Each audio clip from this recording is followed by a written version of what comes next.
నాయకంటి మల్లికార్జున శర్మ గారు ప్రముఖ జ్యోతిష్య, వాస్తు, సంఖ్యాశాస్త్ర, ఆగమ శాస్త్ర, గణిత పండితులు నాతో పాటు స్టూడియోలో ఉన్నారు. ఒక ముఖ్యమైన విషయం గురించి చాలా రోజుల క్రిందట దీనికి సంబంధించిన కొన్ని వీడియోస్ ఆల్రెడీ చేసున్నారు. ఇప్పుడు మాట్లాడటానికి గల కారణం ఏంటంటే ప్రభుత్వం మారింది.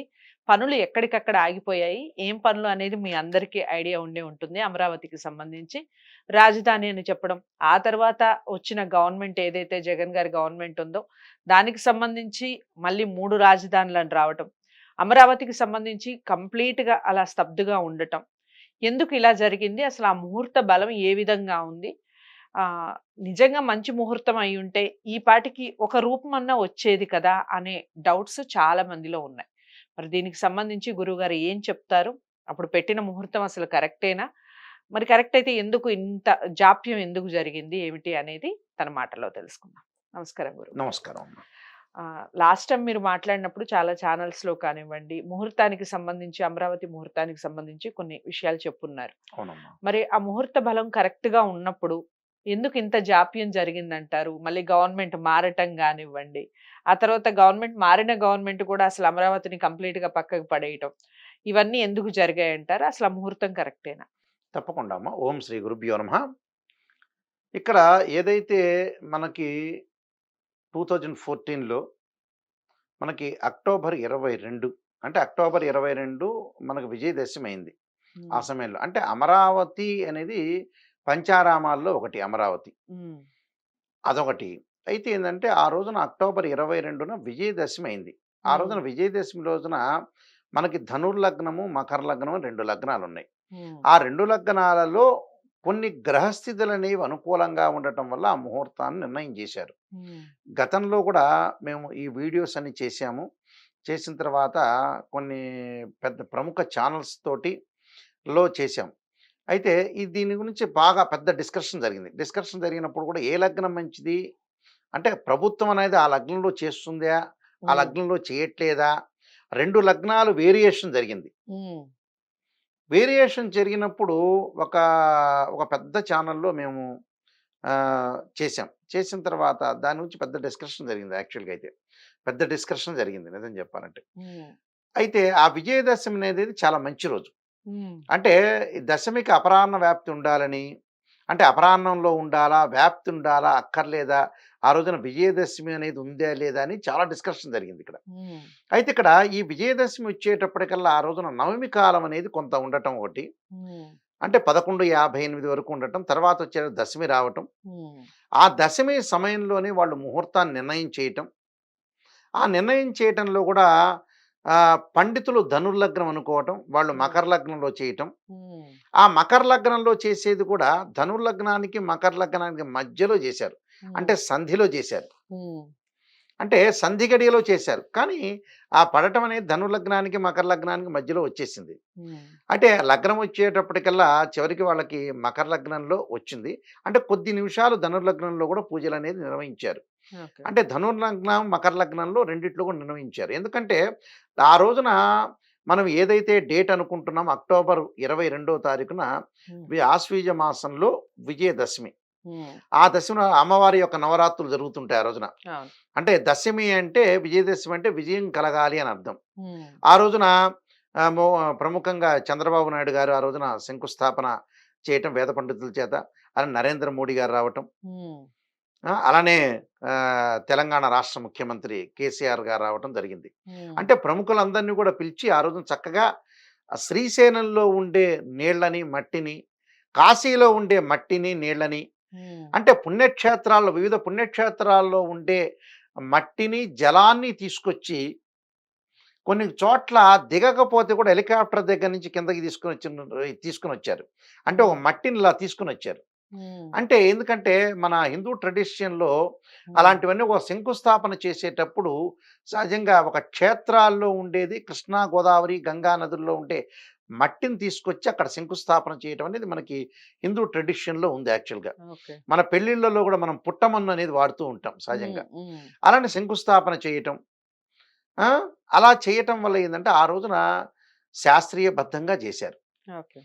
ఎందుకు దానికి అమరావతే క్యాపిటల్‌గా చేయటానికి కొన్ని కారణాలైతే ఉన్నాయి. అంటే చెప్పండి ఏంటది? జనరల్ కారణాలు ఏమిటి అనంటే, ఒకప్పుడు రోజుల్లో యునైటెడ్ ఆంధ్రప్రదేశ్ కలిసున్న రోజుల్లో కూడా గుంటూరు ఎడ్యుకేషనల్ హబ్. హ్మ్. అంటే గుంటూరు ఎడ్యుకేషన్ సంబంధించిన రాజధాని. హ్మ్. అంటే ఆ రాజధానిలో గుంటూరు పరిసర వాతావరణంలో ఉండే అమరావతి అనేది గుంటూరు పరిధిలో సెక్టార్‌లో ఉన్నది అమరావతి. ఓకే. అది గుంటూరు డిస్ట్రిక్ట్ చెందింది. గుంటూరు సిటీకి దగ్గరగా ఉన్నది. హ్మ్. అలాంటిది ఎడ్యుకేషనల్ క్యాపిటల్ ఒకటి ప్లస్ తిండికి గాని హ్మ్. అంటే టోటల్‌గా ఆంధ్రప్రదేశ్ స్టేట్‌లో గుంటూరు నంబర్ 1 సిటీ. హ్మ్. అందులో నో డౌట్ ఇట్. హ్మ్. అంటే ఫుడ్‌కి గాని, కల్చర్ గాని, ఎడ్యుకేషనల్ గాని, అలానే హ్మ్. మెడికల్ కాలేజెస్ గాని, హ్మ్. ఎన్టీ రామారావు గూడా గుంటూరు ఏసీ కాలేజ్‌లోనే చదువుకున్నారు. అవును. హ్మ్. అదే కాలేజ్‌లో నేను డిగ్రీ గూడా చేశాను. మా నాన్నగారు గూడా అక్కడే డిగ్రీ చేశారు. అది పెద్ద కాలేజ్ ఏసీ కాలేజీ. హ్మ్. ప్రముఖులందరూ ఉన్నారు. పెద్ద పెద్ద లెక్చరర్స్ అందరూ అక్కడే ఉన్నారు. ఆ! మ్యాథ్స్, ఫిజిక్స్, కెమిస్ట్రీ, కామర్స్ గాని, తెలుగు గాని హ్మ్. అందరూ గూడా పండితులున్నారు. వేద పండితుల దగ్గర నుంచి, వైద్యుల దగ్గర నుంచి, ప్రముఖ న్యాయవాదుల దగ్గర నుంచి, ప్రతి వాళ్ళు గూడా అక్కడి నుంచి అమెరికాకెళ్ళిన వాళ్ళు ఎక్కువున్నారు. రైట్.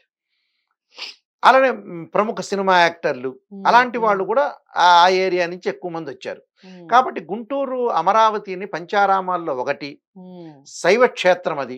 రైట్. ఆ శైవ క్షేత్రానికి అమరావతి, గుంటూరు దగ్గర నుంచి కూడా శ్రీశైలం అనేది ఒక ల్యాండ్ మార్క్. మనం హ్మ్. ఏదైనా సంకల్పం చెప్తే శ్రీశైలం ఎక్కడుందని చూస్తాం. హ్మ్. శ్రీశైలానికి కొంత దూరంలో అంటే ఇవన్నీ గూడా కారణమైనయి. గుంటూరు, అమరావతి పెట్టడానికి కారణం. అందులో గుంటూరు, విజయవాడ కూడా ట్విన్ సిటీస్ చేయొచ్చు. హ్మ్. పెద్ద సిటీసు అనే ఉద్దేశంతోనే అమరావతి అనేది శంకుస్థాపన చేయటం ఉద్దేశం. జనరల్ ఉద్దేశం ఇది. హ్మ్.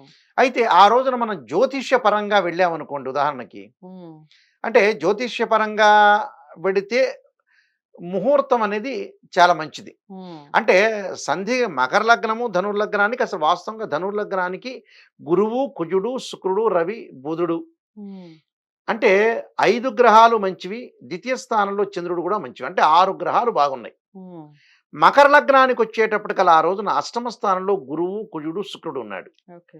అక్కడ ఏదైతే ధనుర్లగ్నానికి, మకర లగ్నానికి ఒక సంధి గడియ అని ఏర్పడింది. వాళ్ళెందుకు పెట్టారంటే 11:58 వరకు నవి ఉంది. హ్మ్. నవిలో ఎందుకు పెట్టడం అని 12:20కి 12:20 వరకు గూడా ఒక లగ్నం ఉంటుంది. హ్మ్. అంటే ధనుర్లగ్నం ఉంది. హ్మ్. అంటే ఆ లగ్నంలో మనం పెడదామనే ఉద్దేశంతోటి వాళ్ళేం చేశారంటే, మకర లగ్నము, ధనుర్లగ్నం మధ్యలో వచ్చిందది. అంటే హ్మ్. ధనుర్లగ్నానికి దగ్గర చివరి ఎండింగు, మకర లగ్నానికి స్టార్టింగు. ఓకే. అందువల్ల ఏమైందంటే అనిశ్చిత పరిస్థితి ఏర్పడింది.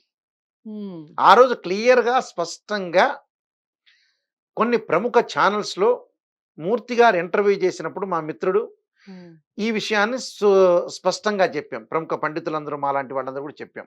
అయితే అందువల్లనే మధ్యలో ఇది బ్రేక్ కావడానికి అదే కారణం. హ్మ్. క్లియర్‌గా స్పష్టంగా. హ్మ్. సరే దాని యొక్క గ్రహస్థితి అనేది ఆ రోజున బాగున్నది. బాగున్నా కూడా మళ్ళీ రిపీట్‌గా మళ్ళీ అమరావతి అనేది తెలుగుదేశం పార్టీ మళ్ళీ నారా చంద్రబాబు నాయుడు గారు మళ్ళీ రాష్ట్ర ముఖ్యమంత్రి అయ్యారు. హ్మ్. మళ్ళీ ఈ సమయంలో మంచిగా ఉండే అవకాశం ఎక్కువుంది. అంటే ఓకే. గ్రహస్థితి అంటే అనేది ఇప్పుడు ఆగిపోయింది కాబట్టి మళ్ళీ ముహూర్తం పెడతారండి? అదే ముహూర్తం ముహూర్తం పెట్టడం ఏం లేదు. అది ఓకే. ఏందంటే కొద్దిగా ఇప్పుడు ఎలా ఉంటుందంటే ఒక ముహూర్తంలో కొన్ని లోపాలు జరుగుతుంటాయి. హ్మ్. హ్మ్. సహజంగా ఒక ముఖ్యమంత్రి రావటం, ప్రైమ్ మినిస్టర్ రావటం ఇలాంటి వాటిలో ఏందంటే సమయాభావం అనేది ఇప్పుడు మనం పెళ్లి చేస్తుంటాం. హ్మ్. పెళ్లిలో ఒక 11:42 ముహూర్తం ఒక పండితుడు పెడితే కరెక్ట్‌గా రాలేకపోయిన స్థితే ఉంటుంది సహజంగా మొత్తం ఎక్కడైన ఫంక్షన్ హాల్‌లో. హ్మ్. అలాగా ఒక నిమిషం అటో ఇటో అవుతుంటుంది. కానీ లగ్నం అనేది అదే ఉంటుంది. ఇక్కడ హ్మ్. కూడా ఏమవుతుందంటే ధనుర్లగ్నం ఉంది. ఆ రోజున మకర లగ్నం గూడా ఉంది. ఓకే. అందువల్ల ఆ లగ్నాల్లో ఏందంటే కొద్దిగా కొన్ని అంశాలు మకర లగ్నంలో పడటం వల్ల హ్మ్. మధ్యలో అది కొద్దిగా బ్రేక్ అయింది. హ్మ్. అంటే అమరావతి యొక్క నిర్మాణం అనేది బ్రేక్ కావడానికి అదే కారణం నిజంగా. ఓకే. మీరు వేరే ఛానల్‌లో కొట్టి చూసినా గూడా మనం అక్టోబర్ 22 గురించని ప్రముఖ ఛానల్‌లో నేనే చెప్పాను. వేరే వాళ్ళు గూడా ఆ రోజు చెప్పారు పండితులందరూ గూడా. ఓకే. అది దానివల్ల అలా జరిగింది. అయితే ఏందంటే ఇప్పుడు మళ్ళీ పునఃప్రారంభం అనేది ఉండదు. హ్మ్. ఆ బ్రేక్ ఏదో అవాంతరం జరిగిందని చెప్పుకోవాలి. అవాంతరం జరిగి మళ్ళీ ఇప్పుడు అనుకూలంగా ఉంది కాబట్టి అమరావతి పేరు మీద అలానే చంద్రబాబు నాయుడు యొక్క గ్రహస్థితి మీద బాగుంది కాబట్టి ఇప్పుడు మళ్ళీ జీవం పోసుకుంటుందని అర్థం. ఓకే. ఆ జీవం పోసుకోవటం వల్లనే అక్కడ మళ్ళీ స్టార్ట్ అవుతుంది. అమరావతి అనేది డెవలప్‌మెంట్ అయ్యే అవకాశం Guntur, Vijayawada twin cities development అయ్యే అవకాశం ఉంది. ఎందుకంటే కారణం గూడా కొన్ని కారణాలు గూడా చాలామందికి తెలియని కారణాలు ఏమిటనంటే హ్మ్. నేను ఇందాక చెప్పినట్టుగా కొన్ని కొన్ని గ్రహస్థితులు హ్మ్. అంటే మకర లగ్నము, ధనుర్లగ్నము. అంటే మకర లగ్నం ప్రారంభం 12:45 వరకు, అలానే ధనుర్లగ్నం ఎండ్ అయిపోతుంటుంది. హ్మ్. 12:45 కాగానే ఎండ్ అయిపోయింది. మళ్ళీ మకర లగ్నం ప్రారంభం కావటం. హ్మ్. ఇలాంటి స్థితులనేవి ఆ రోజున ఉన్నాయి కాబట్టి, ఆ రోజున విజయదశమి రోజు చేయాలి, నవమి అనేది ఉంది అని మధ్య కాలంలో చేశారు. ఓకే. అందువల్ల చిన్న చిన్న అవాంతరాలు, బ్రేకులొచ్చినాయి. తర్వాత ఇప్పుడు మళ్ళీ గ్రహస్థితి అనేది అమరావతికి బాగుంది. ఎందుకంటే పూర్వం రోజుల్లో ఒక ఇడ్లీ తినాలంటే చాలా చోట్ల కూడా గుంటరెళ్ళి తినేవాళ్ళట. హ్మ్. ఒక ఎంసెట్‌కి ఇంటర్మీడియేట్ చదవాలంటే గుంటూరెళ్ళేవాళ్ళు. హ్మ్. గుంటూరులో రవి కాలేజ్ అని సివిఎన్ ధన్ గారి కాలేజ్ ఉంది. హ్మ్. ఆయన ఆద్యుడు యాక్చువల్‌గా. హ్మ్. అలాంటి లెక్చరర్స్ చాలామంది ఉన్నారు. ప్రముఖ విద్యావేత్తలకి నిలయం అనేది గుంటూరు. గుంటూరు. ప్రతి చోట ఇప్పుడు నేను చెప్పిన రవి కాలేజ్‌లో పెద్ద పెద్ద లెక్చరర్లు ఖమ్మంపాటి రాధాకృష్ణమూర్తి గారు ప్రముఖ విద్యావేత్త. హ్మ్. అలానే సర్వేశ్వరరావు గారని, పార్థసారథి గారని, అలానే హ్మ్. విజ్ఞాన్ రత్తయ్య గారు, లావు రత్తయ్య గారు, అలానే వికాస్ కాలేజీ గుంటూరులో, హ్మ్. ఇలాంటి అలానే విద్వాన్ కాలేజ్ అని, ఈ శాంతా కాలేజ్ అని ప్రముఖ కాలేజీలన్నీ గూడా, అలానే రామకృష్ణ కాలేజీ కన్నారెడ్డి గారని, ఇలాంటి వాళ్ళు చాలామంది కూడా పెద్ద పెద్ద వికాస్ అయినా, నలంద అయినా, గౌతమ్ అయినా, అక్కడ ఆద్యమంతా జీవము, బీజం పడిందేందంటే ఎడ్యుకేషనల్‌గా హైదరాబాద్ నుంచి వచ్చేవాళ్ళు, హ్మ్. బాంబే నుంచి వచ్చేవాళ్ళు గుంటూరు రవి కాలేజ్‌కి. రైట్. అంటే పెద్ద పెద్ద లెక్చరర్స్ అందరూ గూడా సోమయాజుల దగ్గర నుంచి గూడా, ముకుందరావు దగ్గర నుంచి పెద్ద పెద్ద ఎమినెంట్ స్కాలర్స్ అనేవాళ్ళు ఉన్నారక్కడ. ఓకే. అలాంటి వాళ్ళ వల్ల చాలా పేరనేది వచ్చింది. హ్మ్. అందువల్లే గుంటూరు ఎడ్యుకేషనల్ హబ్ కాబట్టి, అమరావతి అనేది ఒక మంచి సెంటర్ కాబట్టి, చంద్రబాబు నాయుడు గారి యొక్క నిర్ణయం అనేది వాస్తవంగా కరెక్ట్. ఎందుకంటే 2 సిటీస్ చేశారనుకోండి పాపులేషన్ పెరుగుతుంది. హ్మ్. జనాభా పెరుగుతుంది. మధ్యలో గుంటూరు, విజయవాడ మధ్యలో చాలా ఉంటుంది. అక్కడ ఎక్కడ రామవరప్పాడు దగ్గర నుంచి గుంటూరులో పేరేచెర్ల వరకు కలుస్తుంది డిస్టెన్స్. హ్మ్. అంటే ఒక పెద్ద సిటీ అంటే ఇండియాలోనే ఒక 10, 12 సిటీగా అయ్యే అవకాశం ఉంటుందని ఒక విజన్ తోటి చంద్రబాబు నాయుడు గారు పెట్టారు. దాంట్లో తప్పేం లేదు. ఇప్పటి నుంచి డెవలప్‌మెంట్ చెందాలని మనం ఆశిద్దాం అమ్మ. రైట్. చాలా చక్కగా వివరించారు. అదండి అమరావతికి సంబంధించి ఇక మీదట ఒక మంచి రూపం చూడబోతున్నాం అన్న ఆశతో ఉందాం.